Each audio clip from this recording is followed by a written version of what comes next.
Compañero, ¿cómo estás? Te saludamos desde Chaucha y Palito, desde la radio Germán Abdala. ¿Cómo les va, compañeros? ¿Cómo están? ¿Qué tal, Carlos? Alejandra también te saludo acá desde Chaucha y Palito. Eh, Hola, Alejandra, ¿cómo estás? Muy bien, bueno, gracias. acá estamos, compañero. La verdad que son días convulsionados. Venimos de semanas, y lo decíamos un poco en el comienzo del programa, de semanas realmente difíciles, pero también en las cuales se manifiesta el pueblo y la fuerza de nuestro movimiento, que por momentos también busca ser diluida, y que estos escenarios de resistencia nos revitalizan, nos reencuentran. Y bueno, y hoy es un día tremendo, Carlos, porque bueno, lo sabés seguramente, nosotros somos parte del ex Ministerio de Trabajo, Empleo y Seguridad Social, allá donde nació el movimiento y el peronismo en su momento, y donde hoy vuelve a su rango de secretaría, y se vacía de políticas, y en los pasillos el malestar era muy evidente por el anuncio esta mañana de Adorni respecto a la eliminación del Día del Estatal, en este afán, ¿no?, de construirnos prácticamente como un enemigo interno del gobierno actual, del régimen actual, podemos decir.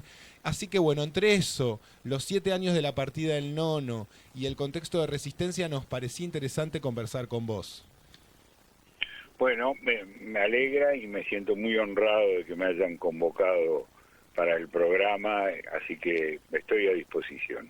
Bueno, Carlos, a ver, se cumplen 7 años de la partida del nono. Nosotros en nuestro organismo tenemos un montón de compañeros que han hecho camino a su lado, seguro también a tu lado, compañeros que vienen bueno, de muchas décadas de ser parte no solo de nuestro sindicato, sino del movimiento. Lo primero que me surge preguntarte es, ¿cuál sentís que es la vigencia de ese peronismo de base, de ese peronismo de trinchera que expresaba el nono en estos tiempos? Sí, te lo voy a decir probablemente en pocas palabras, porque es algo que llevo amarrado a las tripas, o por las tripas amarrado, que es la convicción de que la palabra resistencia y la palabra victoria Sí. se anudan en el ejemplo tutelar de Marcelo Nono Frondizi. Eh, Él, como muchos otros de su generación, nacimos a la política desde aquel bautismo de fuego terrible que fue el bombardeo a la Plaza de Mayo el 16 de junio de 1955. Somos parte de la generación del 70, y en esa forja nos hemos criado, junto al crecimiento de la resistencia peronista. Fueron los 18 años de exilio de Perón, desde la Revolución Fusiladora hasta su retorno al país. Él no ha podido condensar en su experiencia de vida aquel afán de la resistencia peronista que, al decir de Germán Abdala, se constituyó en la primera estrategia de poder popular autónoma, y que la podíamos escribir en las paredes, la podíamos dibujar en todas partes, y todo el mundo entendía de qué hablábamos cuando decíamos luche y vuelve. Este sinónimo de la resistencia que, insisto, el nono supo transmitir a distintas generaciones, hoy adquiere una vigencia inusitada. Frente al avance del neocolonialismo en nuestro país, frente a la posibilidad, como decías, Alejandra, al principio, de que nos caguen a bombazos, pero no el ejército argentino, no las Fuerzas Armadas argentinas, no las fuerzas de seguridad argentinas, sino que las bombas vengan de afuera. Esto se debe a una máxima expresión del neocolonialismo en nuestro país, que se prefigura con el gobierno de Javier Milei, un íntimo aliado del gobierno genocida de Israel. Se están perpetrando el genocidio ante el silencio ominoso de la mayoría de los gobiernos de Occidente, y que aún aquí en nuestro país son pocas las voces que se alzan contra ese genocidio. Desde luego que yo lo puedo ver hoy al nono marchando al frente de cualquier columna, llevando anudado a su cuello el kefiyeh, el pañuelo palestino, como tantas veces supo lucirlo. Me parece que esta posibilidad de enlazar la dinámica de la resistencia popular en la Argentina contra el neocolonialismo, la solidaridad con el pueblo palestino y sobre todo una perspectiva de futuro que bien podría ser condensada a la manera de John William Cook como la perspectiva de la liberación nacional y social de nuestra patria por ese neocolonialismo, adquieren, repito, una vigencia inusitada en la trayectoria de vida de Marcelo Frondizi. Bueno, qué importante escuchar tus palabras, sinceramente. Mira, le acabo de mandar una foto de la última movilización, bueno, que fue con motivo de Argentina con Cristina, en la que la verdad te veía ahí flameando la bandera palestina y me conmovió, y sos un compañero que siempre, bueno, ahí está saliendo en este momento en vivo, en el programa, es ese momento, no sé si recordás, cerquita ahí llegando a la 9 de julio, bueno, con esa bandera, y también siempre en la calle junto a los compañeros y las compañeras, junto al Tano, a la conducción, pero también a cada sector, y qué momentos difíciles, ¿no? En esto de anudar la resistencia con la victoria, y con esta frase importante y tan resonante del Nono de que cuando no se avanza se retrocede, ¿no? Y en estos días donde efectivamente vemos cómo ya directamente están buscando, bueno, construir un estigma total sobre nuestra condición de trabajadores del Estado Nacional y en sus distintos niveles. ¿Cómo ves, dónde ves los puntos sobre los cuales nos podemos afirmar para dar la resistencia como sindicato, también en un contexto tan difícil respecto de cómo cala el temor en los compañeros y las compañeras, el disciplinamiento que se genera también con medidas como el descontar el día cuando nos adherimos a una huelga? ¿Dónde ves que nos podemos sostener en momentos tan oscuros, donde a veces cuesta visualizar horizonte, y por ahí también la experiencia nos puede aportar a eso? Sí, para mí no es casual, no lo hago, digamos, improvisadamente, la cita al bombardeo a la Plaza de Mayo. Ajá. Aquel bombardeo fue la matriz del terrorismo de Estado.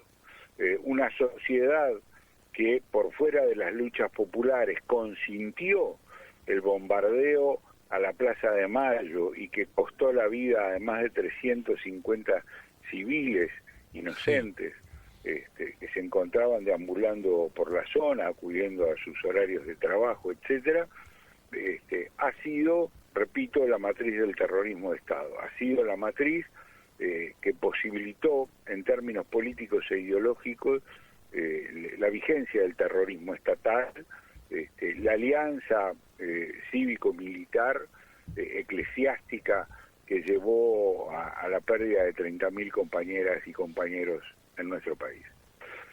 No es una casualidad esta cita. Yo creo que en esas condiciones se pudo construir una resistencia encabezada por la juventud peronista, que logró a lo largo de los años y a costa de muchos de sus mejores hijos, a costa de la sangre derramada por muchos de sus mejores hijos e hijas, construir una perspectiva de poder propia que, repito, se sintetizó en aquella consigna del lucha y vuelve. Fueron momentos terribles en la historia de los trabajadores y las trabajadoras argentinas. Sin embargo, yo creo que eso pudo ser superado y se pudo generar una ofensiva política que, bueno, ya sabemos de qué manera terminó en favor de la clase dominante, ¿no? En 1976. Yo creo que hoy las condiciones han variado, no somos parte de aquella clase trabajadora unificada, claro. Hoy estamos fragmentados, esto genera graves problemas no solamente de coordinación, sino de comprensión de la realidad, toda vez que lo que prima en las situaciones de derrota y de retroceso y de la inexistencia de un horizonte asequible para la mayoría, de un futuro visualizable para todos, lo que prima es la respuesta corporativa. Bueno, yo creo que no hay que afincarse en la respuesta corporativa. Cuando ustedes dicen con razón que el régimen neocolonial que encabeza Milei busca esta forma de atacar a los trabajadores estatales, nuestra mejor defensa no puede ser el refugio en una condición corporativa de trabajadores estatales. Tenemos que abandonar esa perspectiva. Hay que abandonar esa perspectiva para poder mezclarnos, para poder fusionarnos, para poder conocernos en el marco y en el espejo de otras experiencias de trabajadoras y trabajadores que no están en el Estado y que sin embargo padecen situaciones de opresión y de explotación infinitamente peores que las nuestras. Entonces, abandonar esta perspectiva corporativa significa una primera posibilidad de escalar la resistencia hacia un nivel de victoria. ¿Por qué digo esto?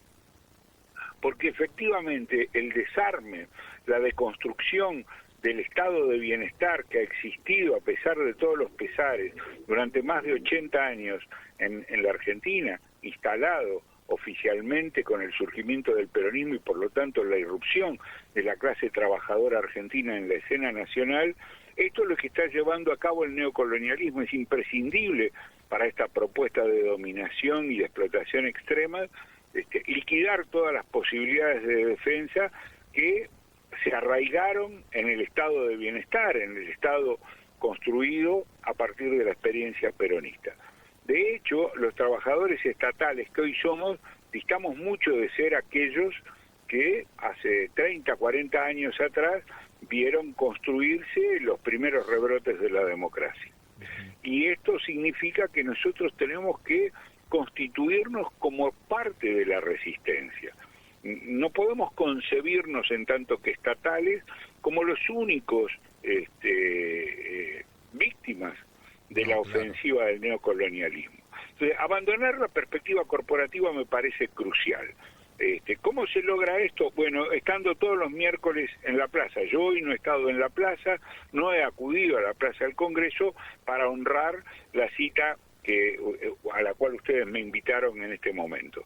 Pero hay que estar en la Plaza Congreso y hay que estar no solamente acompañando a las trabajadoras y trabajadores jubilados, sino levantando la bandera de la dignidad humana frente a la crueldad, frente a la brutalidad de este gobierno neocolonial que no duda en cercenar derechos, como acaba de ocurrir, por ejemplo, con la ley que se había aprobado para ayudar solidariamente a la población de Bahía Blanca tras el desastre. Sí. De la misma manera que pone en riesgo la vida de infinidad de niños que acuden a atenderse al Hospital Garrahan, el principal hospital pediátrico de la Argentina. De la misma manera en que la cantidad de gente que hoy duerme en la calle, en situación de calle, con estos fríos extremos, significa un avance de la crueldad al cual solo se puede responder levantando las banderas de la defensa del interés público y del bien común. Por eso a mí me llama poderosamente la atención que para responderle a Milei se esté discutiendo desde la lapicera, desde las ingenierías electorales, y nadie sepa qué es lo que está en discusión. A mí eso me provoca una perplejidad extrema, porque para derrotarlo a Milei lo que hay que construir es un programa de futuro, hay que construir un horizonte de esperanza, y eso se logra no con ingenierías electorales, porque está claro, los votos son imprescindibles si queremos sustentar y sostener la democracia, aunque estos tipos vengan a arrebatarla y a convertirla en una cortina de humo para perpetrar, repito, la pérdida de soberanía de la patria y acentuar la explotación de trabajadoras y trabajadores. Pero, en definitiva, creo que hay que construir un programa y ese programa no está a la vista. Y no estoy hablando de una letra muerta, estoy hablando del programa que se construye en la calle, en la defensa de lo público, en la constitución del bien común como bandera de unificación de todos los sectores. Esta cuestión cuestión me parece crucial, porque si no, no podemos nunca relacionarnos con otros luchadores y otras luchadoras, con otros focos de la resistencia que anidan en distintos lugares del país y bajo distintas maneras. Ayer, por ejemplo, las compañeras y compañeros de la Patagonia sintieron un momento de alivio cuando se conoció que un tribunal había ratificado la condena a los asesinos del Rafa Nahuel. Ustedes dirán, bueno, es una puntita, ¿no? Bueno, sin embargo, eso ha permitido y permitirá anudar distintas luchas, tomar contacto con la lucha imprescindible de nuestros hermanos del pueblo mapuche, y así por delante. Así por delante. Por eso vos lo citaste y quiero decirlo con todas las palabras. Para mí ha sido un motivo de orgullo encabezar la columna de nuestro sindicato el otro día en la marcha, portando la bandera palestina. No creo que se pueda construir un nivel de resistencia creíble, confiable para el conjunto, para la mayoría de nuestro pueblo, si nosotros no sabemos ser solidarios con otros pueblos. Esta me parece una cuestión crucial, porque allí hoy se supo, a partir de una investigación de la Universidad de Harvard, que los desaparecidos en Palestina, en la Franja de Gaza y en Cisjordania, superan los 300.000. Son más de 300.000 casos de personas desaparecidas, en su mayoría mujeres y niños. ¿Cómo podemos permanecer incólumes frente a tamaña brutalidad? Mientras que Milei, convertido, lo quiero decir con las palabras de Juan Grabois, porque me solidarizo con esas palabras también, dijo, no podemos permitir que el presidente argentino sea el embajador norteamericano y el embajador israelí en nuestro país. Tiene razón, Juan, tiene razón.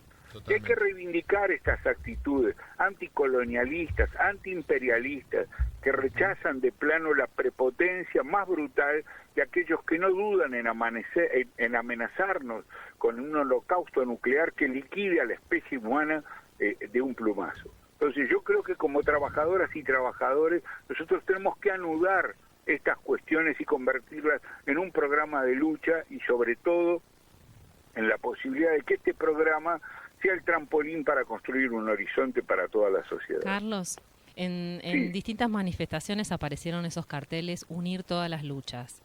Hoy también, ¿no? Hoy hoy también fue unir las luchas. Unir las luchas, porque los tiros son múltiples, es como que no se puede atajar. Todos los días hay una noticia de la cual tenés que aprender y ver y escuchar e informarte y amargarte.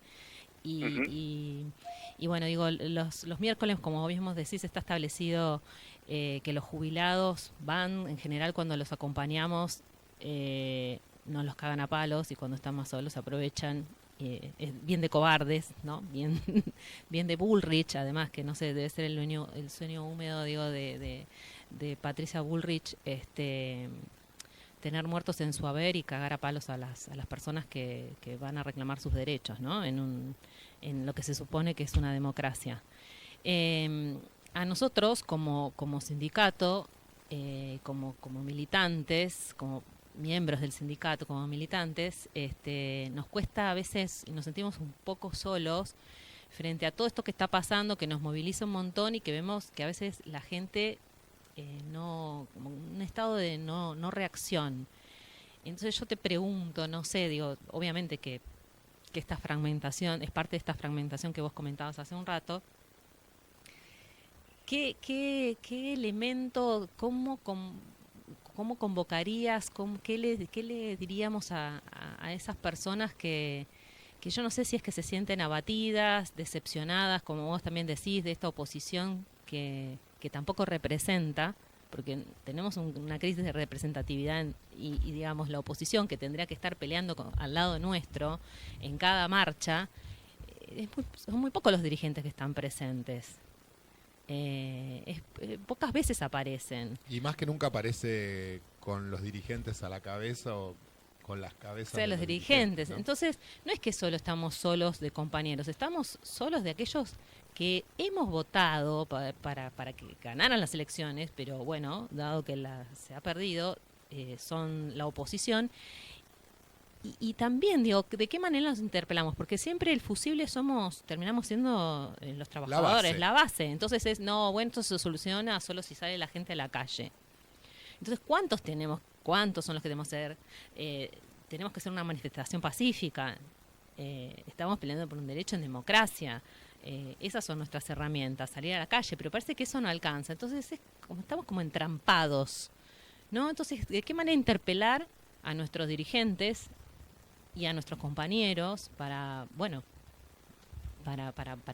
movernos? Porque esto me parece que, no sé cómo lo ves vos, pero digo, de alguna manera, alguna presión tenemos que ejercer. Sin ir más lejos, hoy sale esto polémico, que para otros puede ser una frivolidad, pero que el día del estatal supuestamente lo van a sacar por decreto.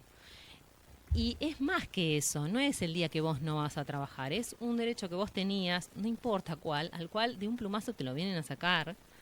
Y la mentalidad fue, bueno, qué sé yo, hagamos 4 horas y nos vamos. Perdón, yo me resisto a que todo lo entreguemos tan fácilmente. O tomarse una licencia particular. Claro, digo, es más allá, y lo que pretende este gobierno en su discurso, lo hace Adorni todo el tiempo, es enfrentarnos a otros trabajadores, claro, diciendo, bueno, ustedes son los privilegiados que tienen ese día. Yo no me quiero convertir en esto que vos decías de ser corporativos.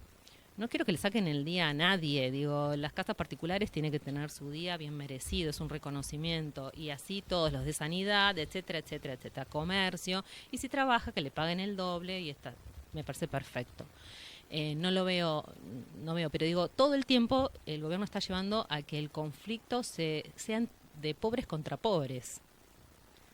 Entonces, ¿de qué manera le hablamos a esos compañeros y de qué manera instamos a nuestras dirigencias a que muevan el orto, el ojete?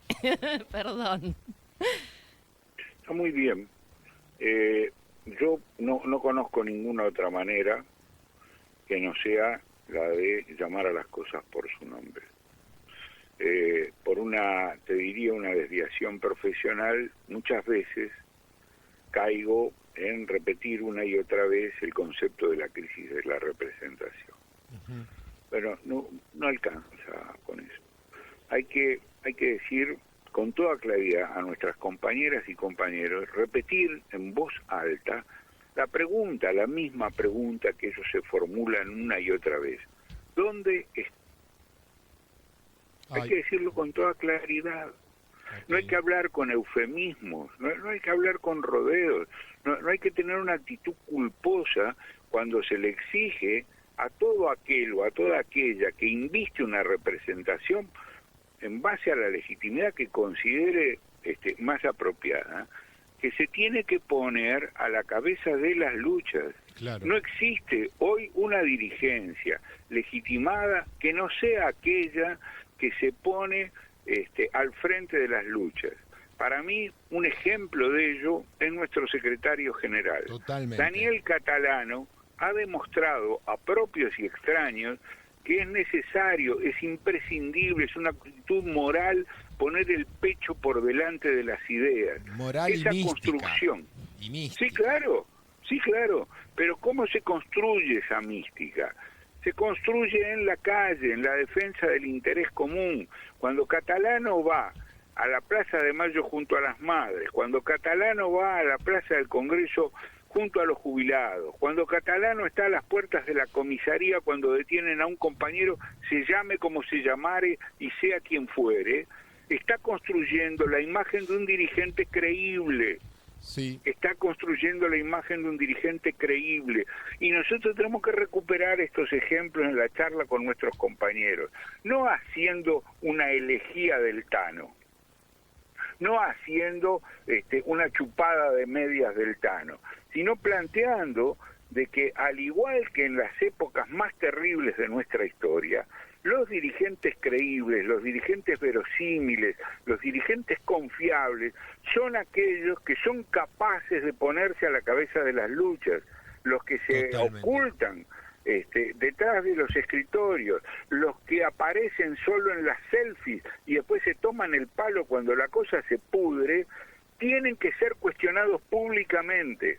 Cuando en vísperas de una elección se están discutiendo candidaturas y nadie sabe cuáles son las propuestas que en definitiva se discuten, hay que decirlo en voz alta. Y no vamos a traicionar ningún principio si lo hacemos, porque es nuestra obligación. Ustedes dijeron hace un rato, con toda la claridad, ¿cómo puede ser la puta madre que nosotros ponemos el pecho cada vez que se arma todo y después no tenemos arte ni parte en la discusión, en la orientación, en la elaboración de las políticas que queremos llevar adelante como clase trabajadora y como pueblo? Bueno, hay que dar vuelta a esta situación. Pero en esto no podemos responsabilizar a nadie que no sea nosotros mismos. La respuesta tiene que surgir de nosotros mismos y tenemos la posibilidad de confiar. ¿En qué consiste esa posibilidad de confiar?